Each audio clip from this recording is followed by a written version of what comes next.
So I was in the mood to read something fantasy related. I didn't want something that was too serious, too gory, had grand ending scales, stuff like that. I wanted something that was nice and self-contained, and I came across this little book series called Hilda by Luke Pearson. And oh man, this was exactly what I was looking for. It is a story that doesn't take itself too seriously. It's got great humor, great art style, self-contained story, and a great cast of characters. I read the first book, Hilda and The Troll, and that's what I want to talk about today, so let's go ahead and get right into it. So one thing I gotta say I love about this story is that it's just a breath of fresh air, honestly, despite the fact that I am literally like 14 years late to this story, or 15, whatever it may be. Like, man, it's just so refreshing to read a story that's not just some grand scale, you know, the world is going to end type of event, a chosen one type of story. I don't know if this story turns into that eventually, but as of right now, just with Hilda and the Troll, it's not like that at all. And I love that, honestly. It just goes to show that you don't need a big grand plot to have a good compelling story, and a lot of that has to do even with the world building. Just in this book, I mean, you got rock trolls, you have a woodman, like all that stuff. You got these clouds that look like I don't know, big furry things flying in the air. Just crazy stuff, man. But like, it's not overdone. This story is a prime example of show don't tell, because it lets the world just do what it does naturally in the world. It literally does this within the first few pages of the book, where the woodman literally just barges into their home and just decides to lay down in front of the fire pit, like for no reason. You have no idea who this guy is.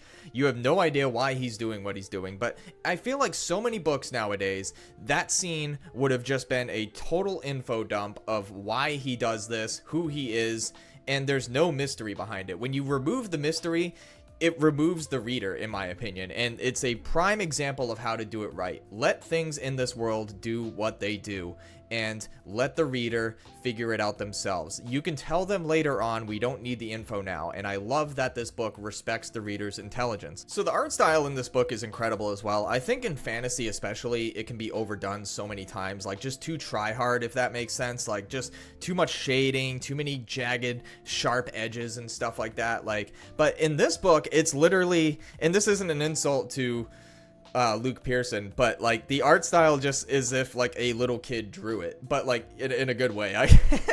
Again, I don't know how to say that without sounding insulting, but I really don't mean it in an insulting way. I love it. Like, it reminds me a lot of Adventure Time, and that's kind of what I was looking for when first looking for this type of book, was just I wanted something like that. It just goes to show that you don't need a whole lot to capture a reader's attention, whether it's with story or art style in general, and this book does such a great job with that. One thing I love too was that at the end of the book, they actually ended up showing some extra stuff. Like, you got to kind of see like the inside of her room and stuff, like what's on her shelves and all that. And I love when books do that, especially with their characters, because you can kind of just get a peek into their world. You get to know the character. You can see the things that are on their shelves. You can see their stuffed animals, their pictures, whatever they've drawn, stuff like that. I love that. And you actually got to see, this was my favorite part, was that you actually got to see the troll book that she was reading about. And I sat there for like an extra 10-15 minutes just reading about the trolls that she was reading about, and I love that, man. That's just genius. I love that.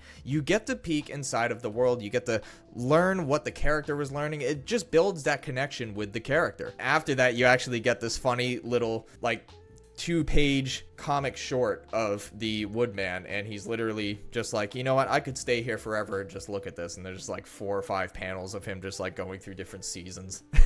Like, and then come to find out that he's actually sitting on top of a rock troll. It was just so funny, man. But yeah, this story, man, I absolutely loved it. As soon as I was done reading this first comic or novel, I bought the entire series, 5 other books, I think it was. So like literally after reading this first one, I immediately didn't even think about it. I just bought the other ones. I'm like, I am gonna love this, and I can't wait to talk about it. So man, I love this so much. Guys, let me know in the comments below if you've read Hilda. I mean, I'm 28 years old and I'm reading a freaking book that looks like it was written for, you know, a 12-year-old, but man, it's so good.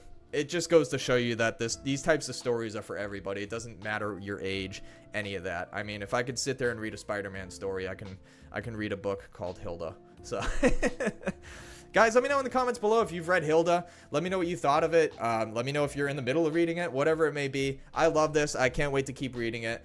Thanks for watching. God bless, and I will see you in the next video. See ya.